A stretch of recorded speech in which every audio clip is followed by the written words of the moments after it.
बताइए। आपने कहा था ना 5 अगस्त कर देंगे, जम्मू कश्मीर में कश्मीरी पंडित भाई वापस आएंगे। बताइए, सरकार मुझे बताइए, भाजपा वालों बोलो, कश्मीरी पंडित वापस आए? इतना बड़ा झूठ। बताइए, आपने कहा था 5 अगस्त करेंगे, एक स्टेट को यूटी बनाएंगे, स्टेट के टुकड़े किए, और उसके बाद दावा किया था कि आने वाले वक्त में वहां शांति होगी, पूरा मसला हल हो गया। मुझे बताइए, फिर उसके बाद टारगेट किलिंग्स क्यों? कल मखनदीन का वाक़ा क्यों? सोपोर में निर्दोष ड्राइवर मारा गया क्यों? यहां हमारे वरुण छोटा बच्चा क्यों गोलियों का हालातों का शिकार? योगेश, दर्शन, जो बनी इलाके से कुठवा, इन्होंने जो कहा था बिल्कुल अमन होगा, फिर ये क्या हो रहा है? हमारे फौजी लोग किस तरीके से अपनी जानों का नजराना दे रहे हैं। इन्होंने कहा था 5 अगस्त होगा, ऐसा कुछ नहीं होगा, सब ठीक होगा। ये कुछ वैलिड पॉइंट्स है जो इस सरकार से पूछने हैं, और हम इनसे पूछेंगे। रिकंसिलेशन हमारी पार्टी का भी मौकूफ रहा है, डायलॉग, बातचीत, और हम इनसे पूछना चाहेंगे। अगर आपके ही जरिए, मीडिया के जरिए हमने सुना कि back door, behind the curtain, track two diplomacy, कुछ पॉलिटिकल एंगेजमेंट इन्हीं लोगों से हो रही है, खुसूसन मीरवाइज साहब से, तो फिर आज बैन क्यों?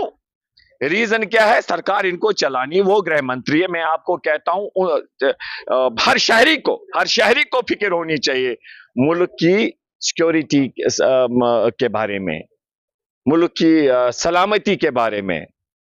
यह हम सबका कंसर्न है, और हम जो कांग्रेस पार्टी है, हम समझते हैं इस देश की आजादी के लिए लड़ा है, कुर्बानियां दी है, गांधी परिवार ने कुर्बानियां दी है, तो हम कोई कंप्रोमाइज नेशनल सिक्योरिटी पे करने वाले नहीं है। लेकिन सवालात पूछेंगे इनसे कि बताइए क्या रीजन है? कल तक आप बातचीत में शामिल हो रहे थे, और आज ये कर रहे हैं आप। कल आपके जो देश के प्रधानमंत्री थे, जो भाजपा से थे, अटल बिहारी वाजपेयी, कुछ साल पहले वो उनसे बातचीत करते हैं। आप समझ रहे मेरी बात?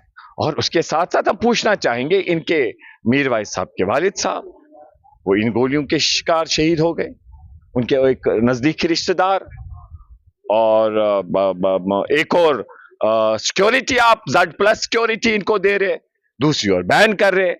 ये क्या कहना चाहते? मेरी समझ में सिक्योरिटी इज इंपॉर्टेंट, लेकिन कहीं मुझे ऐसा लग रहा है, मैं जाती तौर समझ रहा हूं कि शायद अटेंशन डाइवर्ट, महंगाई, बेरोजगारी, काला धन वापस नहीं लाया, देश में हालात देखिए क्या है।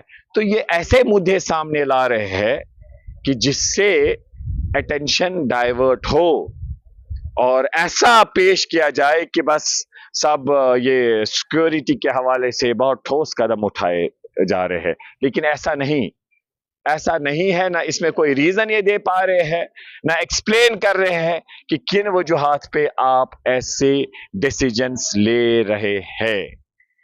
ये हमारा इनसे सवाल है, ताकि जब आप हमसे पूछे, हम इनको बताएंगे कि भाई ये अनलॉफुल एक्टिविटी इन्होंने की है, तभी इनको इसका सजा मिला है।